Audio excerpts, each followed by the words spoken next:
2026 সালে যদি সব থেকে বেশি কেউ লাভবান হয়ে থাকে এই দুজন, প্রতিকুর রহমান আর কোয়েল মল্লিক।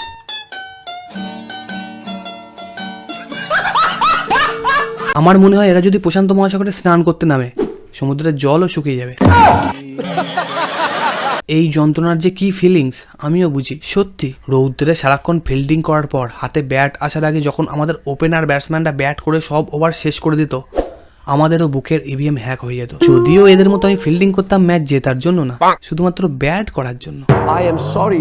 ছোটবেলা থেকে বহুবার শুনেছি পচা শামুকে পা কাটার ব্যাপারে, কিন্তু এরা দুজন যে ডেমো দিতে আসবে এটা জানা ছিল না। বেশ ভালোই চলছিল এদের জার্নি নিজের পায়ে হেঁটে, কিন্তু আশপাশের প্রতিবেশী বন্ধু বান্ধবদের গাড়ি চড়তে দেখে এরা লোভ সামলাতে পারলো না, তাই না হেঁটে গাড়ি চাপার জন্য যেই গাড়িতে পা রাখলো সেই গাড়ির টায়ার পাঞ্চার। হ্যাঁ রঞ্জিত জেঠু, বাঘ ও ছাগলকে খুব ভালোবাসে। তোমার ভালোবাসার টার্মস অ্যান্ড কন্ডিশন আমরা সবাই দেখে নিয়েছি। দুঃখ শুধু একটাই, তোমার এই স্নেহের প্রতিদান পাওয়ার আগে একটা বান এসে সব ভাসিয়ে নিয়ে চলে গেল।